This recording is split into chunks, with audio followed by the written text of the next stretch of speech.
ce que je détaille un peu dans Sagesse et pouvoir du cycle féminin. Mais ce qu'il faut comprendre déjà à la base, c'est qu'on a deux hormones importantes dans notre cycle qui nous influencent beaucoup et qui font un peu le côté solaire et le côté lunaire du cycle, si on pourrait dire, ou le côté actif, le côté intérieur. Donc, il y a les estrogènes, hein, qui sont vraiment notre hormone d'extraversion, qui nous donne de l'énergie, qui stimule le système nerveux central, qui font du plus, comme je dis. Puis, il y a la progestérone qui, elle, est plus une hormone relaxante, parfois même dépresseur du système nerveux central et qui nous amène plus à nous intérioriser. Donc, c'est déjà la moitié du cycle qui est dominée par l'estrogène va être très différente de l'autre moitié qui va être plutôt dominée par la progestérone. Après, la première partie du cycle, si on part, disons, après les menstruations, donc on termine par les menstruations. Donc, je sais pas, moi, je dis jour 5, mais on s'entend qu'on n'est pas des machines, puis nos cycles sont très différents, puis c'est correct qu'on ait des cycles de longueur différente. Donc, mettons jour 5, eh bien là, on entre dans cette énergie de printemps ou de la Vierge, si on parle archétype. Et cette énergie-là, c'est, on a été dans l'utérus pendant les menstruations, et là, tout d'un coup, on revient plus haut. Et donc, on revient dans notre mental, souvent. Et on a un peu d'estrogène qui monte en pente toute douce. Alors, ce n'est pas non plus les grosses montées d'énergie, mais graduellement, à mesure que cette période-là avance, on va sentir de plus en plus d'énergie et c'est vraiment le temps de s'occuper de notre ménage, de ce qu'on a laissé aller pendant les 2 dernières semaines, de faire notre comptabilité, etc., de faire des choses qui nécessitent une clarté mentale, je dirais. Et comment on peut s'accompagner? S'accompagner avec les plantes qui soutiennent le système nerveux, hein, les nervins. Donc, moi, une des plantes que j'adore pendant cette période-là, c'est l'avoine. Pourquoi? Parce que l'avoine, elle est à la fois nutritive, hein, c'est une plante qui est riche en minéraux, et en même temps, c'est une super plante pour venir prendre soin, finalement, des nerfs, hein, et même de la gaine de myéline. Donc, elle vient protéger les nerfs et soutenir les nerfs. Donc, vraiment, l'avoine, c'est la plante de la Vierge pour moi. Et quand on la regarde aussi, elle est toute fine, hein, toute aérienne avec ses fleurs en haut. Donc, pour moi, ça me fait penser aussi à cette phase-là. Et il y a aussi, évidemment, l'ortie, notre cher ortie, hein, qui est vraiment une plante que j'adore. Je pense que c'est une plante qui est vraiment très appréciée de la plupart des herboristes en général. Et l'ortie, pourquoi? Ben parce que, évidemment, avec le segment, on a perdu du fer, on a perdu des minéraux et l'ortie va venir nous redonner cette énergie, nous redonner ces minéraux-là et nous partir sur en bon québécois, on dirait sur la bonne track, sur le bon chemin, la bonne voie pour le cycle qui recommence. Donc, puis c'est évidemment une plante très, très nutritive, elle aussi, légèrement adaptogène. Donc, voilà, c'est les deux principales plantes là, que je dirais de cette phase de la Vierge.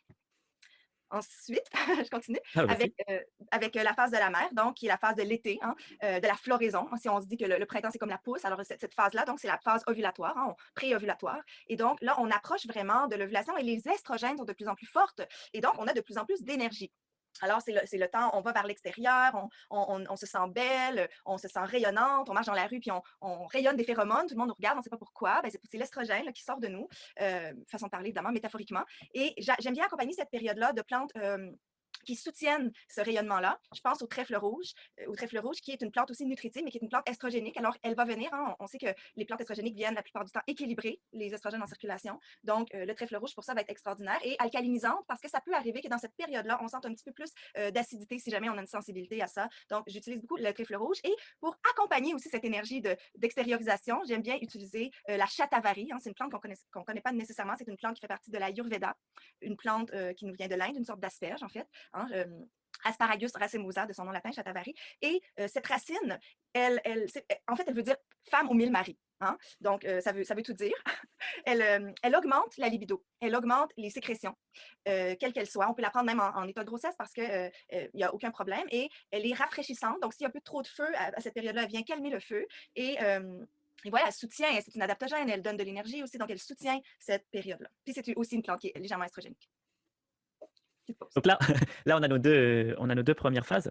Donc, je les reprends juste pour résumer. On a l'avoine et l'ortie sur la première phase où, en quelque sorte, en fait, on vient nourrir cet élan-là qui arrive en fait au début du cycle. Et une fois qu'on est un peu sur le haut de cette vague oestrogénique, tu proposes donc le trèfle rouge et le shatavari qui, à la fois, vont maintenir en haut, mais vont aussi calmer les excès qui peuvent apparaître dans ces périodes-là. On commence déjà à avoir certaines possibilités de déséquilibre que tu vas calmer en fait par ces deux plantes. Ça résume ton propos? Tout à fait, tout à fait. Et puis pour poursuivre sur ce que tu dis, ben là, après ça, on rentre derrière le voile, dans la période lunaire de notre cycle. Et là, s'il y a disons, un enjeu avec le foie, ce qui arrive très souvent dans notre monde, c'est qu'il faut vraiment en prendre soin parce que ça va vraiment jouer sur comment on va vivre la période d'après, que j'appelle la visionnaire, donc les prémenstruations. Et souvent, la période visionnaire, hein, c'est la phase lutéale, c'est la phase qui est souvent la plus longue du cycle. Et donc, quand on la vit difficilement, ben, ça dure longtemps.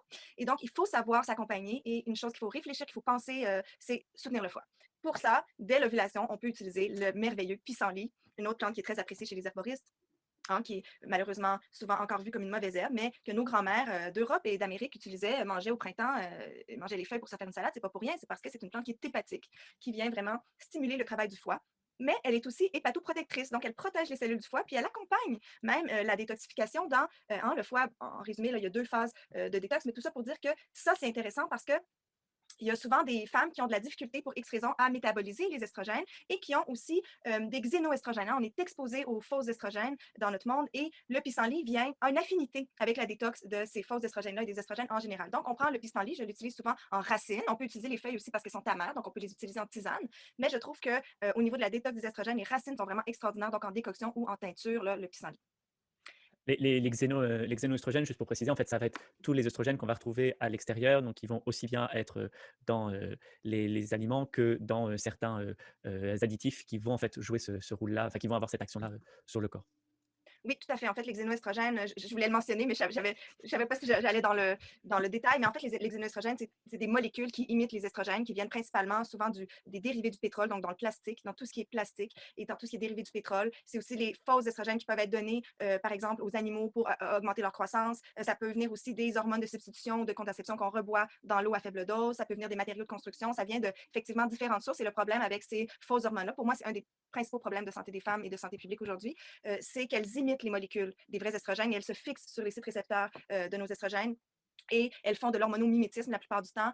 Donc, elles viennent jouer ce rôle-là. Mais le problème, c'est que ça fait trop d'estrogène le foie. Il y a de la difficulté à fonctionner, à nettoyer tout ça. Et en gros résumé, là, et ça, c'est ce qui va créer un désordre, ce qui va créer un déséquilibre et évidemment peut augmenter, peut contribuer, être un facteur important dans différents déséquilibres de la santé des femmes, que ce soit un SPM difficile simplement ou même fibrome, endométriose, cancer du sein, etc. Donc voilà, pour page xénoestrogène. Donc là, c'est notre troisième période, celle que tu appelles la visionnaire, c'est ça? Exactement, mais j'ai nommé le pissenlit, mais il y a vraiment, c'est la période où on a besoin de s'aider avec les plantes. Donc, il faut prendre soin de notre système nerveux parce que c'est souvent ça qui arrive, hein, aussi, si on est fatigué, si notre système nerveux va moins bien, mais c'est là qu'on va subir aussi les impacts de la baisse des estrogènes et de l'augmentation de la progestérone. Et donc, il faut soutenir le système nerveux avec des plantes comme par exemple la chair mélisse, hein, que j'appelle mélisse complice, hein, c'est une super nervin calmante et qui vient vraiment nous apporter un réconfort en tisane à tous les niveaux, parce que parfois on peut avoir des ballonnements aussi pendant cette période-là. Donc, ça vient calmer les ballonnements qu'on peut avoir, ça vient calmer le feu qu'on peut avoir aussi, l'excès de feu dans cette période-là, parce que c'est une plante qui est aussi rafraîchissante. Et aussi la scutellaire, une plante qu'on utilise beaucoup en Amérique du Nord, qui vient calmer le petit singe, la petite souris dans la tête, là, ou bien les émotions à fleur de peau. Là. Ça vient un petit peu ramener les choses à plat. Donc, la scutellaire, particulièrement scutellaire fraîche en teinture, c'est vraiment l'allié numéro 1 de cette période-là. Puis ensuite, une autre catégorie de plantes qu'il faut souligner pendant cette période, c'est les toniques reproducteurs ou même les réchauffantes. Pourquoi? Pour préparer l'utérus aux menstruations qui viennent. Alors, c'est maintenant, une semaine avant, qu'il faut préparer l'utérus. Donc, on va prendre des plantes qui déjà amènent de l'énergie dans le bassin, comme la cannelle, comme le gingembre, par exemple. Et on va prendre des plantes qui viennent soutenir l'utérus, comme le framboisier, hein, qui est une super astringente, relaxante musculaire de l'utérus, antispasmodique. Et on pourrait prendre de l'alchimie, de la chilée, hein, des plantes qui viennent soutenir le système reproducteur. Donc, voilà, c'est les 3 catégories de plantes qui me semblent vraiment importantes pendant cette période. Alors je précise quand même à toute fin utile, parce que c'est vrai qu'on entend beaucoup parler du framboisier, enfin, j'ai vu beaucoup de messages sur les framboisiers avec, des grandes inquiétudes sur les femmes qui me disaient: «Mais, je voudrais prendre du framboisier, mais, je veux être enceinte aussi, alors j'ai peur, pour l'accouchement». Le framboisier n'est pas abortif, hein, je le précise parce que quelquefois c'est un peu ça qui est entendu. Effectivement, on le conseille en fin de grossesse ou même plutôt à partir du deuxième trimestre par rapport aux propriétés que tu as données, de relaxantes sur le muscle utérin, mais c'est pas elle qui va être abortive. Donc aucun problème pour prendre du framboisier même si on veut être enceinte. Après, voilà, au moins comme ça c'est c'est posé.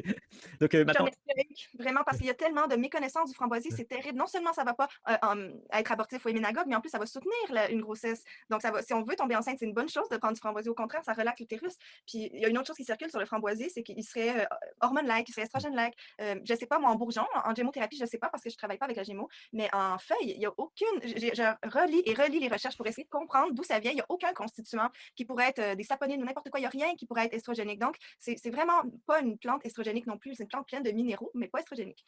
alors en bourgeon, c'est pareil, hein, il n'y a pas d'œstrogène non plus dans les bourgeons, l'utilisation en bourgeon. Donc voilà, c'est pour la 3e phase et puis après on arrive dans la 4e phase. Alors je ne sais pas comment tu l'appelles alors, je te laisse la nommer. Moi, je l'appelle la sorcière. Hein. C'est comme l'hiver de notre cycle finalement, parce que c'était l'automne avant. Puis ben, justement, on parlait du framboisier. C'est la plante principale moi, que je vais mettre dans cette période. Justement, c'est ça, quand j'ai déjà aussi entendu de ne pas prendre du framboisier pendant les règles, mais pour moi, c'est la plante qu'il faut prendre pendant les règles. Et même, je dis à mes étudiantes, saoulez-vous de framboisier. Au Québec, on dit prenez une brosse. Une brosse, ça veut dire une cuite. Donc, saoulez-vous, prenez-en, parce que souvent, c'est sûr que si on boit une tisane de framboisier puis on a des crampes menstruelles, Ça arrive là, que ça marche, mais ça serait étonnant. On en boit là, des litres, là. On peut en boire 1 litre, 2 litres, 3 litres, puis vous allez voir, à mesure qu'on en boit, notre utérus se détend et nous aussi, on sent la détente. Donc, c'est vraiment, pour moi, qu'on ait des crampes, qu'on n'ait pas de crampes, prendre plein de framboisiers, c'est comme un doudou, tu sais, c'est comme une couverte douce qu'on mettrait sur notre muscle utérin pour lui permettre de vivre ça, de relâcher, en fait, parce que c'est ça qui arrive, hein, c'est un muscle utérus, donc il veut relâcher l'endomètre. Donc, c'est simplement lui permettre de se détendre pour laisser passer l'endomètre, c'est tout. Et voilà, donc pour moi, c'est la plante, je dirais, là, de cette période-là qu'on peut combiner avec le gingembre, avec le cannelle, comme on disait, ou même avec le pimbina, qui est une plante qu'on retrouve plus précisément au Québec, là, qui est une écorce, une super écorce antispasmodique, qu'on pourrait combiner aussi avec la partenelle, la grande camomille, qui peut être super aussi. Mais vraiment, s'il y a une plante principale de cette période-là, pour moi, c'est le framboisier. Donc voilà, notre période de sorcière, elle se termine avec le framboisier et déjà une première solution, enfin, une solution phytothérapeutique lorsqu'on a des crampes pendant les règles, tu utilisais donc le framboisier et ce qui est intéressant, c'est que dans ce que tu proposes, souvent on va chercher ce qui est conseillé, on va dire, comme il y a des crampes, on va chercher quelque chose qui est contre les crampes et là, tu cherches pas quelque chose qui retire le spasme, mais quelque chose en fait qui, détend en fait globalement l'utérus. Tu cherches un doudou en fait, comme tu dis, pour, tout le corps, donc ça décale un petit peu par rapport à la vision qu'on pourrait avoir de première intention sur ces crampes-là. Oui, tout à fait. Puis merci de souligner ça parce qu'en fait, c'est vraiment la différence hein, entre la médecine holistique puis la médecine conventionnelle. Moi, en tout cas, ma façon de travailler, c'est d'aller en profondeur, c'est d'aller chercher comment soutenir et accompagner. C'est sûr que parfois, on n'a pas le choix de diminuer le symptôme puis d'aller directement dans cette voie-là parce que il n'y a pas d'autre chose à faire pour l'instant, il y a une urgence. Mais en général, ce que je veux faire, c'est d'accompagner le corps pour que de lui-même, il retrouve son équilibre. Donc, je vais toujours partir par la profondeur. Voilà, puis c'est dans cette logique-là que pour les crampes menstruelles, voilà, on va prendre du framboisier, on va soutenir l'utérus, mais on va aussi essayer d'enlever à la base qu'est-ce qui pourrait créer ces plantes-là et de rajouter ce dont le corps pourrait être en carence et qui créerait des crampes aussi. Je je profite juste de ta remarque pour rajouter, un point aussi concernant les douleurs pendant les règles. C'est dire que des douleurs pendant les règles, ce n'est pas physiologique en fait. La femme n'a pas à souffrir pendant les règles. Souvent, je sais qu'en consultation, je pose la question: «Est-ce que vos règles se passent bien?» et la réponse est bien souvent «oui» et quand je demande s'il y a des douleurs, elle me répond: «Oui, enfin normalement» et c'est vraiment important de dire: «Il n'y a pas de douleur normale en fait». Toute douleur, c'est qu'il y a un problème derrière. Alors il peut être juste léger ou plus conséquent, mais que le cycle menstruel n'a pas à être douloureux de bout en bout, en fait. Il ne devrait pas être douloureux. S'il est douloureux, c'est qu'il y a quelque chose à rééquilibrer. Tu as tout à fait raison. Moi aussi, je reçois cette réponse-là. Est-ce que ça se passe bien? Oui, oui. Est-ce que vous avez de douleur? Oui, oui, normal. Mais non, il y en a pas de douleur normale. Tout à fait, c'est vraiment important. En fait, pour moi, les menstruations, c'est un temps béni. C'est un temps béni où on peut s'arrêter. Hein, c'est le temps, personnellement, je crois, les avis sont divisés sur la question, mais moi, je suis vraiment de celles qui croient qu'on devrait avoir un congé menstruel. Parce que c'est un temps où quand même, c'est pas douloureux, mais l'utérus, quand même, il fait un travail hein, de relâcher le sang. Puis c'est normal d'être plus fatigué, pas non plus à vouloir se jeter en bonheur, mais d'être un petit peu plus fatigué. Et donc, c'est un temps pour se reposer, pour prendre soin de soi. Mais si on a mal, on peut pas apprécier ce temps-là. On veut juste que ça finisse. On a juste hâte. Quand on les voit arriver, les menstruations, c'est difficile. Donc, c'est ça, toutes les femmes qui souffrent comme ça d'endométriose ou de fibromes ou de différentes raisons, ou des fois c'est pas ça non plus la raison des crampes, mais les femmes par exemple qui ont des grosses, grosses, grosses crampes, qui souffrent de dérèglements, c'est difficile d'apprécier ce temps béni de notre cycle. Donc il faut trouver des mots, faut comprendre qu'est-ce qui se passe. Il y a toujours quelque chose qui se passe. Comme tu dis, s'il y a des douleurs, c'est qu'il y a quelque chose qui se passe en arrière. Donc il faut comprendre. Soit c'est des choses vraiment pas si grosses, comme par exemple le manque de magnésium ou manque d'oméga 3 qui crée un impact sur les prostaglandines. Ça peut être produits laitiers, une réaction, une intolérance à certaines choses. Des fois, on enlève ça puis ça disparaît. Tu sais. Des fois, c'est des choses plus profondes, hein, comme l'endométriose, qui est souvent sous-diagnostiquée. Mais donc, il faut comprendre la cause. Puis voilà, pour être capable de vivre des menstruations en paix, en joie même. Je voulais juste, revenir alors on va revenir dans l'atelier sur l'endométriose un peu plus spécifiquement. Là, j'avais plus une question en tant que papa qui accompagne ses 2 filles dans leurs premières règles. Il y a souvent une période, tu vois, au début, qui effectivement est un petit peu plus difficile parce qu'il y a aussi, la découverte de nouvelles sensations. Est-ce que toi, tu préconises quelque chose en particulier par rapport à cette première période-là? Toi, comment tu l'abordes, cette période-là? Vraiment juste le début de la mise en place des règles chez l'adolescente? Moi, je suis du genre pas trop interventionniste quand il n'y a pas de problème. Mais c'est certain que je crois que le framboisier, encore une fois, c'est la plante qui peut être intéressante. Là, je ne sais pas quand tu dis si tu préconises quelque chose, si tu me parles au niveau des plantes, mais je pense que le framboisier puis l'achillée, millefeuille, hein, l'achillée millefeuille, c'est la première plante avec laquelle je travaille pour, disons, équilibrer le système hormonal indirectement, hein, parce que c'est pas une plante qui va agir sur les glandes directement, mais c'est une plante qui a cet effet-là, quand même, régulateur et qui est doux. Hein. Par exemple, il y a des personnes qui vont mettre leurs adolescentes sur le gâtillier. Moi, je trouve que c'est un sacrilège, le gâtillier. Tu prends ça quand il y a des gros problèmes. Tu prends pas ça à prime abord parce que ça travaille directement.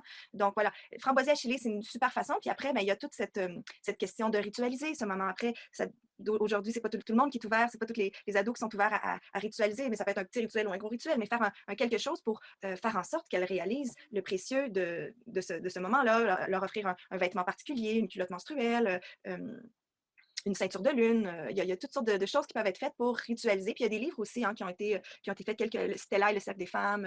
En tout cas, il y en a quelques-uns là aussi qui peuvent introduire aussi les jeunes femmes à cette période-là. Voilà. Donc oui, oui, enfin, je trouve ça intéressant dans ton propos le fait de dire, on peut agir dessus, mais on va plutôt se mettre un petit peu en retrait, on laisse les choses se faire et pas agir. Donc tu citais le gâtillier qui effectivement a une action très puissante, mais directement sur le système hormonal. C'est un peu comment dire, sa cible première. On dit enfin pour le j'allais rentrer dans les détails, mais on va rester quand même. Voilà, le gâtillier, il a vraiment une action très puissante sur le système hormonal. Donc d'être plutôt en fait dans une posture, même avec les plantes, on peut avoir cette posture-là un petit peu d'observation, un petit peu extérieure, et un peu comme tu disais avec le framboisier, d'être plutôt dans une vision doudou. J'ai bien aimé l'idée de la couverture, voilà, qu'on va poser pour réchauffer la personne sans la contraindre. Oui, tout à fait. Puis, tu sais, par rapport à la vision doudou, je rajoute un truc qui vient de Caroline Gagnon. Elle disait le framboisier, c'est un gym aussi pour l'utérus. Donc, je trouve que c'est comme le framboisier, c'est comme un maître spirituel à deux faces. Hein. Il y a le côté doudou, on prend soin, puis il y a le côté allez, on se muscle, parce que c'est tonique, c'est astringent. Donc, c'est ça, il y a un côté yin puis un côté yang, je dirais, voilà. Le maître Yoda d'utérus, Exactement. c'est le framboisier. Donc, là, on a vu notre cycle, on a vu le début, et puis bah, il y a l'autre période où il y a des grandes modifications, qui est la fin du cycle, peut-être. Peut-être quelques mots sur cette période-là. Même chose, hein, je vais te poser la question de la même manière. Alors là, c'est pas mes filles qui sont dans cette période-là, mais comment tu accompagnes, comment tu accompagnes cette période-là?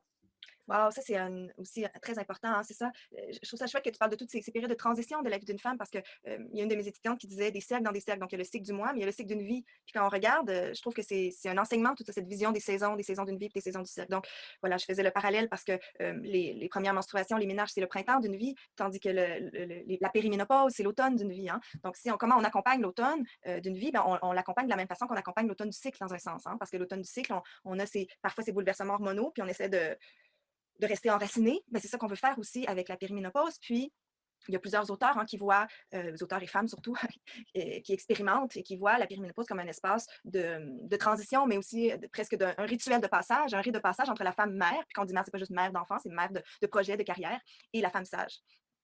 Donc, encore une fois, on veut accompagner cette transition. Ben, c'est sûr qu'on va réfléchir, on va penser soutenir déjà le système nerveux. Hein, et il y a certaines plantes qui ont des affinités, évidemment, avec cette période-là. Moi, je travaille, on n'est pas tous d'accord, mes collègues et moi là-dessus, mais moi, je travaille beaucoup avec le dong quai, l'angélique chinoise. Pour moi, je dirais, s'il y a une plante qui est la plante de la périménopause, c'est celle-là pour moi. Parce que l'angélique, déjà, elle vient régulariser, je trouve, le flot, les saignements dans le bassin. Donc, souvent, il y a comme des saignements un peu erratiques à ce moment-là. Elle vient ramener de l'énergie, de la chaleur, mais elle est aussi une plante estrogénique. Puis, elle est une plante aussi qui travaille en profondeur pour vraiment, en médecine chinoise, d'avoir remonté le yin. Elle travaille en profondeur pour, je ne sais pas comment dire autrement que, je dirais, ramener la sagesse dans le bassin. Parce que voilà, le bassin aussi, l'utérus est en changement, les ovaires sont en changement. Donc, c'est comme si le Dongquai vient accompagner la transition, redonner de l'énergie, parce que c'est ça, ce qui arrive aussi. La périménopause, on peut voir de différentes façons, mais c'est aussi une période où, si on est épuisé, si nos surrénales sont épuisées, c'est souvent là qu'on va avoir les plus gros symptômes. Hein, parce que normalement, les surrénales prendraient le relais des ovaires là, pour les estrogènes. En tout cas, c'est une autre histoire, mais il faut prendre soin des surrénales. Puis en médecine chinoise, c'est l'énergie des reins. Donc, ce qu'on veut, je me perds, ce qu'on veut, c'est vraiment remonter l'énergie dans les reins, remonter l'énergie du yin pour nous permettre de diminuer ces symptômes difficiles de bouffée de chaleur, ou etc. Donc, ça, c'est ça, c'est l'angélique chinoise, le Dong Quai. Puis après ça, selon les femmes, ben, ça pourrait être l'acté noir, ça pourrait être le gâtillier, encore là, le trèfle rouge, la chatavari. Ça dépend vraiment de chaque personne. Mais l'idée, c'est vraiment comment on peut, encore une fois, soutenir en profondeur la transition de la femme mère à la femme sage. On retrouve là l'esprit que tu mettais entre les mots tout à l'heure, d'être plutôt à accompagner le mouvement qui est présent plutôt que de le faire à la place de la logique que l'on pourrait avoir en médecine conventionnelle, où on va me donner un traitement en fait, qui va jouer le rôle, qui va jouer la fonction qui est arrêtée. Là, on va plutôt être dans l'accompagnement en fait, de cette période de transformation. Tout à fait, tout à fait. Puis d'où l'importance aussi, une chose que j'ai pas mentionnée, mais des adaptogènes, les adaptogènes qui vont venir soutenir les surrénales justement, puis Alors, je te coupe juste, retrouver l'intelligence. Vas-y, vas-y. excuse-moi, je te coupe juste un instant, juste peut-être définir les adaptogènes, parce que c'est vrai que c'est un terme qu'on a utilisé plusieurs fois, mais il est peut-être pas clair pour tout le monde. Génial. Alors, les adaptogènes, c'est des plantes qui aident le corps à s'adapter, tout simplement, hein. S'adapter aux changements, quels qu'ils soient, que ce soit des changements hormonaux, des changements environnementaux, des changements de température, des changements. Il aide le corps à s'adapter aux changements. C'est un terme qui a été découvert par quelqu'un qui cherchait, un chercheur qui cherchait une façon de résister au stress, en fait. Qui se disait, le stress, c'est un fait, c'est le mal du siècle. Comment on peut faire pour résister au stress? Alors, il a trouvé des substances chimiques qui pouvaient aider à s'adapter au stress. Ça m'a toujours surpris d'ailleurs qu'on les trouve pas dans la pharmacie même conventionnelle, ces substances-là, en tout cas, une autre histoire. Et son étudiant à lui, il s'est dit, mais est-ce que ça serait possible de trouver ces substances-là dans les plantes? Et là, il est allé voir dans les anciennes traditions chinoises, par exemple, et il a trouvé les toniques profonds, les toniques supérieures. Et il a vu aussi au niveau de la Russie, de la Scandinavie, etc., des peuples qui utilisaient ces toniques-là. Et ce sont justement souvent des plantes qui poussent dans des endroits, par exemple, dur d'atteinte ou froid ou peu importe, mais pas nécessairement, mais c'est souvent des plantes qui ont su résister, hein, puis qui nous aident à résister. Et pour moi, les adaptogènes, c'est les plantes de notre époque. Hein. Je ne sais pas ce que je ferais sans les adaptogènes. C'est nos plantes de potions magiques parce que elle nous aide à. Il y a tellement de stresseurs dans notre monde, ne serait-ce qu'en ce moment, l'ordinateur. Hein, comme herboriste, en ce moment, je passe ma journée devant l'ordinateur avec mes clientes puis avec mes étudiantes. Puis ça, c'en est un stresseur. Puis les annonces, la télé, etc. Donc, tout ça, les adaptogènes nous aident à soutenir notre corps en diminuant les niveaux de stress, en nous permettant aussi de mieux s'y adresser. Et ça fait aussi en sorte de remonter la batterie, de moduler le système immunitaire. La plupart des adaptogènes modulent le système immunitaire hein, au lieu de justement booster. Il y en a certaines qui vont quand même booster le système immunitaire, mais on dit souvent qu'elles redonnent l'intelligence au corps, à un tel point qu'on peut les utiliser dans des maladies auto-immunes, alors qu'on ne pourrait pas utiliser des stimulants immunitaires dans des maladies auto-immunes parce que le corps ne ferait pas la différence. Donc, moduler le système immunitaire, souvent moduler le système endocrinien, et soutenir souvent le système nerveux aussi. Donc, les adaptogènes, c'est la plante pour vivre les transitions, que ce soit justement la périménopause, ça pourrait même être à la limite à l'adolescence, mais là, je prendrais des adaptogènes douces. Hein. Même l'avoine, en fait, est une adaptogène légère. Mais donc, voilà. Puis, quand on dit adaptogène, une chose importante aussi, c'est des plantes qui ne sont pas trop spécifiques. C'est ça aussi qui va faire qu'on définit une adaptogène. C'est des plantes qui redonnent l'intelligence au corps et qui ne sont pas trop spécifiques. Elles ne sont pas sur un système spécifique, voilà, comme par exemple l'hydraste ou le framboisier, justement, qui sont vraiment spécifiques à certaines choses. Donc, parmi les plantes adaptogènes, parce que je t'ai coupé pour cette définition des adaptogènes, parmi les plantes, le ou les plantes adaptogènes que tu conseillerais en fait dans cette période-là, ce serait? Justement, l'angélique chinoise, le dong quai en Ouais, est une, ouais. mais il y a plusieurs autres plantes. Puis là, vraiment, pour moi, ça varie. Là. La chatavari, justement, qu'on a parlé à l'ovulation en est une, mais je pourrais prendre aussi de l'éleutéro, hein, qu'on appelle attard ginseng sibérien parce que c'est pas un ginseng. Donc, l'éleutérocoque. Je pourrais prendre, pour certaines personnes, l'astragale, quoique l'astragale, ça augmente la chaleur. Donc, pour une femme qui a des bouffées de chaleur, c'est pas idéal. Je pourrais prendre la rhodiola, je pourrais prendre la schizandra, qui est une super adaptogène aussi, qui est hépatoprotectrice. Donc, elle peut aider aussi au niveau du foie, puis à la détox des xénoestrogènes. Le ginseng, différents types de ginseng. Donc, voilà. Donc les choix sont multiples. Enfin, c'est ça qui est fascinant avec la phytothérapie, avec l'utilisation des plantes, c'est que, on va pas avoir, une plante pour un problème, on va avoir tout un tas de plantes et après en fait, bah, c'est tout le rôle entre autres, de l'herboriste d'aller chercher en fait la plante qui correspond à la personne, qui correspond pas non pas à son problème, mais, au problème qu'a cette personne-là en particulier. Merci beaucoup Sarah Maria pour ce voyage entre dans le cycle menstruel, accompagné des plantes médicinales.